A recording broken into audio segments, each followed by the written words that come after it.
Passage खुल गया है 24 के लिए।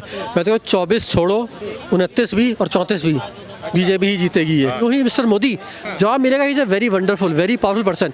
ये जो 28 लोग के जो चोरों की टीम बनी है, फ्रॉडियों की, कोई इनके लिए कुछ नहीं बोला जाएगा। ये आ गए और दूसरी तरफ उनके जो लोग हैं वो ईवीएम हैक्ड है के ट्वीट पे ट्वीट किए जा रहे हैं। तो आप कौन सी बात को सच माने? इनके इसी सोच की वजह से ये हार रहे हैं। 29 स्टेट से सिमट करके आ गए ना 3 पे। ये क्या लगता है 2024 का जो चुनाव होने वाला है, 3 राज्यों का रिजल्ट आया है, बीजेपी ने बम्पर जीत हासिल की है। कुछ लोग कह रहे हैं कि बीजेपी ने ईवीएम में खेल कर दिया, कुछ लोग कह रहे हैं कि मोदी जी का जलवा। क्या लगता है? नहीं, मतलब जहाँ जीत गया वहाँ ईवीएम सही है, और जहाँ हार गया वहाँ पे जो है ईवीएम से हारे। मतलब उनको बोलो भाई कम से कम एक जुबान तो एक चीज़ तो बोलो ना। मतलब जहाँ तुम जीत रहे हो वहाँ वो ठीक है, हार रहे हो वहाँ पे ईवीएम खराब। मतलब एक हद होती है बकलोली की। कह रहे हैं कि भाई मोदी जी का जो लहर थी वो समाप्त हो गई है।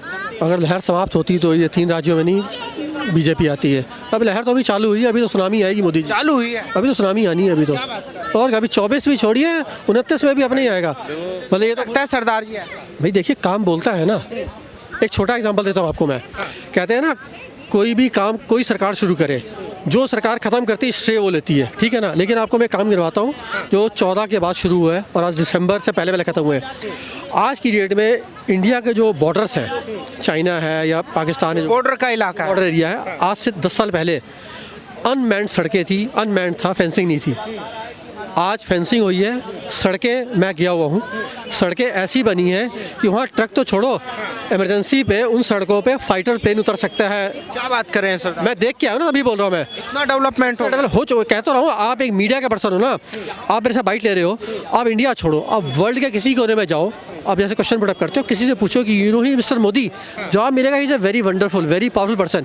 ये जो 28 लोग के जो चोरों की टीम बनी है, फ्रॉडियों की, कोई इनके लिए कुछ नहीं बोला जाएगा। ये तो ये काम हो रहा है, काम बोल रहा है। तभी तो 3 जगह अगर चुनाव जीती है बीजेपी तो काम हुआ है, तो काम बोला है। 3 राज्यों में जो काम के ऊपर चुनाव जीती है, बिल्कुल काम पे। कह रहे कि भाई मोदी जी ने गरीब जनता को बहलाया फुसलाया है, महिलाओं को मैनिपुलेट किया उनका माइंड, और इस तरीके से बीजेपी ने जीत हासिल। चलिए ठीक है, मान लिया आपकी बात, बहलाया फुसलाया मैनिपुलेट किया है। कितनों को 1%, 2%, 5%, 10%, मतलब बाकी 90% भी इसका मतलब है उसी कैटेगरी में आते हैं। ये बहलाना फुसलाना काम होता है। जो ये कांग्रेस का जो है ना, ये 55 साल का युवा, हमारे घरों में आपके घरों में 55 साल के लोग होते हैं ना, क्या कहते हैं, चाचा आ रहा है, मामा आ रहा है, फूफा आ रहा है, ताऊ आ रहा है। ये अपने आप को आज भी युवा कहता है बंदा। ये अकलमंद कहता है। अकलमंद भाई साहब 2 वर्ड है, सिंगल वर्ड नहीं है ये। तो ये तो कि भाई मोदी जी को कोई झुका सकता है तो केवल राहुल गांधी नहीं, मोदी जी को और कोई झुका सकता है तो मोदी ही झुका सकता है। क्या बात कर रहे हैं? मोदी को केवल मोदी जी झुका, बिल्कुल, और कोई दूसरा पूरी कांग्रेस राहुल गांधी पे दांव लगा के खेल लिए कि भाई मोदी जी को झुका सकते हैं। नहीं दांव लगा रही है, लेकिन वो एक लंगड़े घोड़े पे दांव लगा रही है, जो कि हर 3 महीने में थाईलैंड जाता है और फ्लो में कुछ ना कुछ बोल देता है। आप राहुल गांधी की कोई स्पीच उठा लो, 5 वर्ड्स हटा देंगे, 5 वर्ड्स, मोदी, अडानी, अंबानी, महंगाई, भ्रष्टाचार, तो 2 वर्ड बचते हैं मेरे भैया। उसको कुछ बोलना आता नहीं है, बोल तो जाता है फ्लो में। उसका इसी के पार्टी के बंदे लीपापोती करते हैं कि भाई तूने बोल तो दिया, अब इसको कैसे जो है थोड़ा सा हम लोग लीपापोती करके तुम्हारी स्पीच को सही करें हम। अच्छा, क्या लगता है सरदार जी, जिस तरीके से मोदी जी काम कर रहे हैं देश के अंदर, बदलाव नजर आ रहा है, धरती पे बदलाव नजर आ रहा है? मैंने आपको बताया ना, आपको मैंने इतनी चीज़ें हुई हैं, सड़कें बनी हैं। आज की डेट में हम लोग सीपी खड़े हैं, आज से 10 साल पहले आए दिन बम फटते थे यहाँ पे क्या पूरी दिल्ली में। बस पे चढ़ो तो क्या लिखा होता था, कृपया सीट के नीचे देख के बैठे। अब ये चीज़ अब 10 साल में सुनी है आपने। तो चीज़ है, सुरक्षा है, चाहे वो एक महिला सुरक्षा हो, चाहे ओवरऑल सुरक्षा हो। ये चीज़ आज ये पहले नहीं थी, ये चीज़ें पहले। जिस तरीके से मोदी जी देश को लेके चल रहे हैं, इंटरनेशनल लेवल पे अगर बात करें तो कहीं ज़्यादा वैल्यू हमारे वीज़ा की बढ़ी है अभी। और वहीं पे कुछ लोग कह रहे हैं कि भाई मोदी जी तो जो अनपढ़ आदमी है, चाय वाला है। तो क्या लगता है, मतलब चाय वाला देश को इतने आगे लेके चला गया तो फिर लोगों को यकीन क्यों नहीं हो? धीरू भाई अंबानी भी कितना पढ़ा लिखा था पता है आपको? भाई विजन होना चाहिए, सब चीज़ पढ़ाई लिखाई से नहीं होती है। आपका जो दूरदर्शी होना चाहिए वो है वो। अगर वो सबको आज के डेट में साथ लेके चल रहे हैं ना, कहता हम लोग की जहाँ सोच खत्म होती है ना, वहाँ से 4 कदम बाद जाके मोदी जी, योगी जी और अमित शाह जी की सोच शुरू होती है। ये लोग चलते हैं पूरे देश को लेके। ये चोर पार्टी नहीं है जो कि अपना घर, अपना परिवार, अपनी जेब देखे, अपने खानदान को देखे। मोदी जी ने 3 राज्य तो जीत लिए, इसके सहारे सिर्फ आगे के समीकरण क्या कहते हैं? सर ये पैसेज खुल गया है 24 के लिए। मैं तो 24 छोड़ो 29 भी और 34 भी बीजेपी ही जीतेगी ये इसमें भरोसा है सरदार? कोई इसमें कोई दया बाकी देखिए ना। और मैं बताइए ना आप, अब दूसरी पार्टियां जो 50 साल 60 साल 70 साल से थी, क्या किया इन्होंने? स्वर्गीय राजीव गांधी जी के वर्डिंग से मैं कोट करना चाहता हूं। मैं उनके वर्डिंग से कहते थे कि मेरी सरकार से 1 रुपया चलता है, पब्लिक तक 15 पैसे पहुंचते हैं। अगर तुम उस समय के प्रधानमंत्री हो कांग्रेस का, तुम अगर ये वर्ड कह रहे हो, उसका अंदर कहीं सच्चाई है। आज की डेट में अगर 1 रुपया चलता है सीधा खाते में आता है, सीधा खाते में सीधा, ये ट्रांसपेरेंसी है। दूसरी बात, आप पत्रकार हैं, आपसे एक क्वेश्चन पूछता हूँ मैं, आपको पता है पहला स्कैम हिंदुस्तान का कौन सा हुआ था? नहीं सर, मुझे नहीं। पंडित जवाहरलाल नेहरू ने किया था। ना तो पंडित थे ना चाचा थे वो, चलो खैर ये नहीं। पहला स्कैम हुआ था जीप का स्कैम।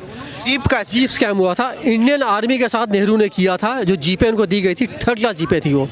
उसके बाद फिर एक और स्कैम था, बोफर स्कैम, जो उनके बेटी के बेटे ने किया था, वो भी आर्मी के साथ किया गया है। मतलब जो बंदा अपनी देश की आर्मी के साथ ऐसी गिरी हरकत कर सकता है, तो उसको आप सोचिए उसकी मेंटालिटी क्या होगी। कह रहे हैं कि भाई हमसे ज़्यादा राष्ट्रभक्त मोदी जी नहीं हो सकते, कि हमने 2 प्रधानमंत्री देश के लिए बलिदान कर दिए। सब बलिदान ही किए हैं, उनको उड़ा दिया गया था। बलिदान होता है, बॉर्डर पे सैनिक बलिदान होता है।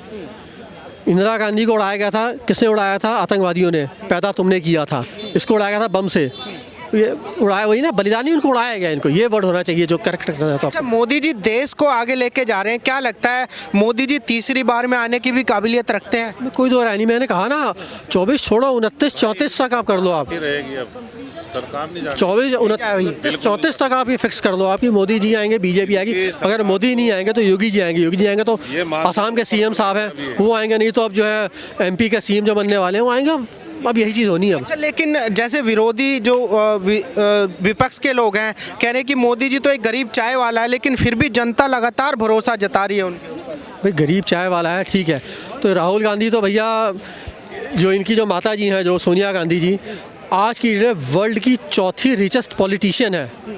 क्या काम करती हैं? कोई मनरेगा में दिहाड़ी करती हैं ये? मतलब गरीब है तो प्रॉब्लम है, तुम अमीर हो, तुम कुछ नहीं कर पा रहे हो, तो चाहते क्या हो? मतलब किसको फिर किसी फॉरेन कंट्री से, किसी दूसरे प्लेनेट से बंदे को बुलाया जाए?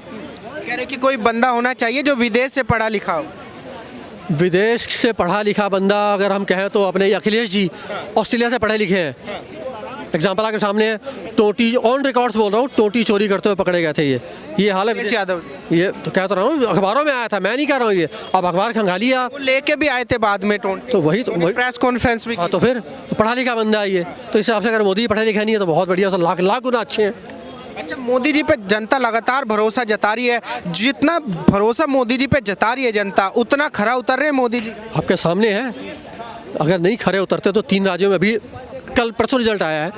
अगर कोई बात होती तो नहीं वोट आते, नहीं बीजेपी नहीं आती, कुछ तो है। एक बात आ गए, और दूसरी तरफ उनके जो लोग हैं वो ईवीएम हैक्ड है के ट्वीट पे ट्वीट किए जा रहे हैं। तो आप कौन सी बात को सच माने? इनके इसी सोच की वजह से ये हार रहे हैं। 29 स्टेट से सिमट करके आ गए ना 3 पे। ये इनकी यही सोच है कि सब मैं सही जनता मूर्ख। अगर जनता वोट कर रही है भाजपा को तो जनता राक्षस। ये इनके स्टेटमेंट्स है। क्या लगता है मैम, 2024 में कौन बनना चाहिए प्रधानमंत्री? ये तो जनता निर्धारित करेगी कि 2024 में किसको बनना चाहिए और कौन बनेगा। रही बात वोट शेयर की, तो मैं एक बात कहना चाहूँगी कि तेलंगाना को जब मिलाया गया है, तेलंगाना में डेफिनेटली बहुत मेजॉरिटी के साथ कांग्रेस सरकार में आई है। तेलंगाना को अगर हटा दिया जाए तो वोट शेयर कांग्रेस का बहुत कम है भाजपा की अपेक्षा। तेलंगाना को इन लोगों ने इंक्लूड किया और तेलंगाना हरा गए। और दूसरी तरफ उनके जो लोग हैं वो ईवीएम हैक्ड है के ट्वीट पे ट्वीट किए जा रहे हैं। तो आप कौन सी बात को सच माने? कह रहे कि भाई छत्तीसगढ़ में बीजेपी ने खेल किया है। कौन सा खेल किया है? क्या खेल किया? और तेलंगाना में उन्होंने खेल नहीं किया है। जनता मूर्ख नहीं